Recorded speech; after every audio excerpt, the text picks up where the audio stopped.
ನಮಸ್ಕಾರ ಸ್ನೇಹಿತರೆ, ನಮ್ಮದು ಶ್ರೀ ಸಪ್ತಗಿರಿ ಮನೆ ಮದ್ದು ಚಾನಲ್ ಇದೆ. ಅದರ ಮುಖಾಂತರ ಅನೇಕ ರೀತಿಯ ಎಪಿಸೋಡನ್ನು ಕೊಡ್ತಾಯಿದ್ದೀವಿ. ಸ್ನೇಹಿತರೆ,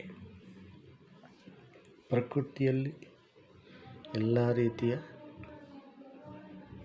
ಸೊಪ್ಪುಗಳು, ತರಕಾರಿ, ಹಣ್ಣು ಹಂಪಲು, ಎಲೆ, ಬೇರು, ಕಾಂಡ ಎಲ್ಲ ಲಭ್ಯ. ಆದರೆ ಅವುಗಳನ್ನು ಯಾವ ಥರ ಉಪಯೋಗಿಸ್ಕೋಬೇಕು ಅಂತ ನಾವು ತಿಳ್ಕೋಬೇಕಾಗುತ್ತೆ. ಇದರಿಂದ ನಮಗೆ ಆಗುವ ಉಪಯೋಗಗಳೇನು? ಕಾರಣ ನಾವೇನು ಮಾಡ್ತಾಯಿದ್ದೀವಿ, ಎಲ್ಲ ರೆಡಿಮೇಡ್ ಅಂತ ಹೋಗಿ ಆ ರೆಡಿಮೇಡನ್ನ ತರಿಸಿಕೊಂಡು ಅಥವಾ ನಾವೆಲ್ಲ ಹೋಗಿ ಸೇವನೆ ಮಾಡೋದ್ರಿಂದ ನಾನಾ ರೀತಿಯ ಕಷ್ಟಗಳೆದುರಾಗ್ತವೆ. ಆ ಒಂದು ಕಷ್ಟಗಳನ್ನು ನಮಗೆ ಎದುರಿಸುವುದ ಬದಲು ಪ್ರಕೃತಿಯಲ್ಲಿ ಸಿಕ್ಕುವಂತಹ ಈ ಸೊಪ್ಪುಗಳಿಂದ ನಾವು ಆ ಒಂದು ಕಾಯಿಲೆಯನ್ನು ನಿವಾರಣೆ ಮಾಡ್ಕೋಬೋದು.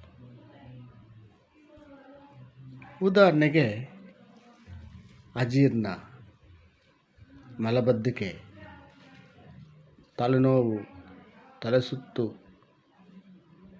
ಇತ್ಯಾದಿಗಳು. ಈ ಮೇಯ್ನು ಮನುಷ್ಯರಿಗೆ ಅಜೀರ್ಣವನ್ನು ಇದ್ದರೆ ಎಲ್ಲ ಕಾಯಿಲೆಗಳಿರ್ತವೆ. ಆ ಒಂದು ಕಾಯಿಲೆಗೆ ಅಜೀರ್ಣ ಬರಬಾರ್ದು ಅಂದರೆ ನಮ್ಮ ಪ್ರಕೃತಿಯಲ್ಲಿ ಸಿಕ್ಕುವಂತಹ ವಸ್ತುಗಳಿಂದ ಆ ಒಂದು ಕಾಯಿಲೆಯನ್ನು ತಡೆಯಬಹುದು. ಇದು ದಂಟು ಸೊಪ್ಪು ಅಂತಾರೆ, ಅಮರಾಂತಸ್ ಅಂತಾರೆ. ಈ ದಂಟು ಸೊಪ್ಪನ್ನು ಇದು 1.5 ತಿಂಗಳು 2 ತಿಂಗಳಿಗೆಲ್ಲ ಬಂದುಬಿಡ್ತದೆ. ಇದಕ್ಕೆ ರಾಸಾಯನಿಕ ರಹಿತ ಬೆಳೆಸಬೇಕು. ಇದನ್ನು ನಾವು ಪಲ್ಯವಾಗಿ ಸೇವನೆ ಮಾಡ್ತಾ ಬಂದರೆ ಒಳ್ಳೆ ರುಚಿಕರ ಇರ್ತದೆ.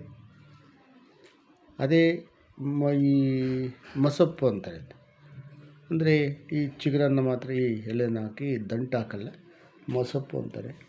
ಅದು ಸಹ ರುಚಿಕರ ಇರ್ತದೆ. ಯಾವುದೇ ಮಾಡಲಿ ಈ ಸೊಪ್ಪಿನ ಒಂದು ಸೇವನೆಯಿಂದ ನಮಗೆ ಮಲಬದ್ಧತೆಯನ್ನು ನಿವಾರಣೆ ಆಗುತ್ತೆ, ಜೀರ್ಣಶಕ್ತಿ ಚೆನ್ನಾಗಾಗುತ್ತೆ. ಇವೆಲ್ಲ